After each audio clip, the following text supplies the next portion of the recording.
Good morning everybody. I didn't expect to be doing a video this morning, but I've just had a walk in the sun and it's just the most beautiful day, but I'm now sitting in the shade and I'm hoping that you'll see some of the, well, I'll go across so that you can see all the lovely trees behind me and listen to the birds. It's just beautiful. I can't walk on this track with my walker because it's too bumpy with the stony track, but it's so beautiful in here.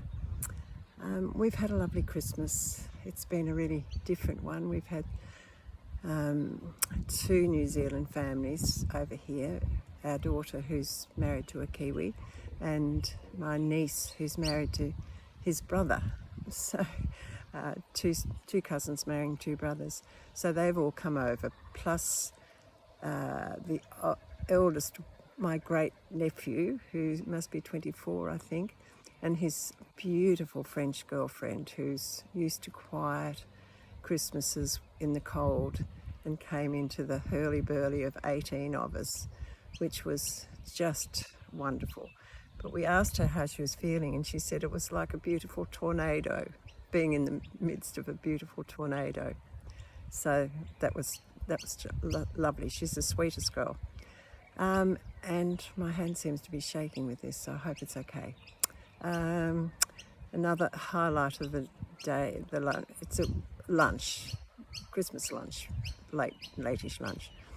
The girls were too late getting bonbons, crackers, so they decided to improvise. So first of all, they had wrapping paper and they made zigzag hats for everyone. So they cut out all of these shapes and then fitted them to each head. So we all had these amazing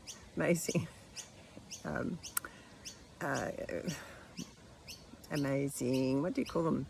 Crowns, caps, I don't know, that's not the word I know. And then they made up, they rolled up things in paper for the crackers. So they put in things like those exploding little bombs and sweets and bubble wrap, little containers of bubbles that you blow. I can't think of the words this morning. It was such fun having something different like that, just not the normal crackers. So I think that's going to be a family tradition now when everyone's together. So, I'm so impressed with the girls for improvising the way they did. There's a saying in Australia that my father used to say, and he was a country man, a farmer, and he used to say, you can't pip a bushy. In other words, you'll make do somehow. You'll find some solution to a problem, and I think that was a case of you can't pip a bushy, although they're townies, not bushies. And we had, the ham, and we had what's called a turducken, which is turkey and ham and duck all rolled together, and it's my husband's favourite. I don't know that everyone else is mad keen.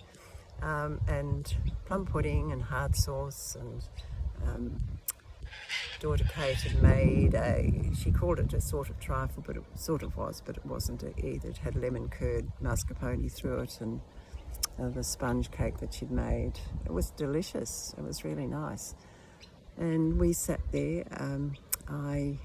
It's a very stairy, not steps up to get in the house, steps down to go to the loo, steps up to go to the loo, and vice versa. So I wasn't too keen on that with my hip, and it was a bit scary being sort of semi-lifted into the house by my husband and son-in-law, but they did it, and leaving was better.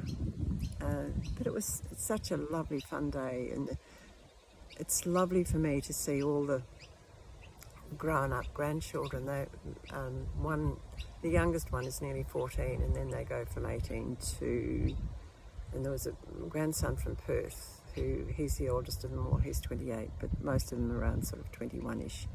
And all of these large, and I mean tall boys and one girl having such fun together, that was just such a highlight for me. And then the oldies, Pa and Ma, left them and came home to a quiet house. And they stayed on swimming. The pool there my daughter Lucy's house, so they were in and out of the pool. It was a pretty hot day, but the next day was worse. The next day it was to be 40, but it ended up being about 36, so I don't think I went outside at all. And then we're having a couple of cooler days, 25-ish, and then it'll heat up to the low 30s, I think. And I'm just enjoying being out in the nature. All the families who are staying with us, they have now gone up to their uncle and aunt's place up in, where can I describe it? It's at a place called near Tolangata, but it's on a river, and some of them are camping and some of them are staying in the house.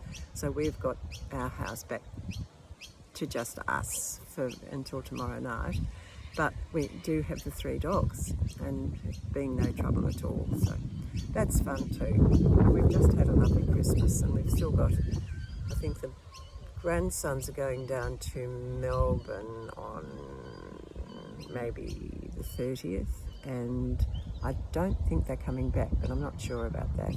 But daughter and Kate and Jono, Big Jono as we call him, they're staying on, so that's lovely. So we'll have a few quieter days with them, and Anna's going back on the 30th too.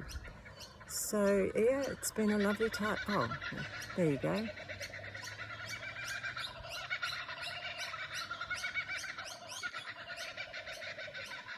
The kookaburras. They start very early. They start before it's daybreak. I think this morning here was probably about 4:30. Yeah, so there are 2. I can see them flying from tree to tree.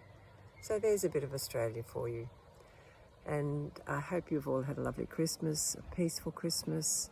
I hope if you're missing people, I hope you've been able to just have some lovely memories, because I think most of us miss someone at Christmas time. My eldest brother died on Christmas Eve now 20 years ago, so he's missed out on such a lot of living, and he's missed out on his beautiful grandchildren. And of course Anna lost her beautiful Paul 16 years ago, so yeah, we all have someone to miss, but how lucky we are to have had them. Anyway, there I go, emotional again. I can't help it, can I? You get me warts and all, as I say.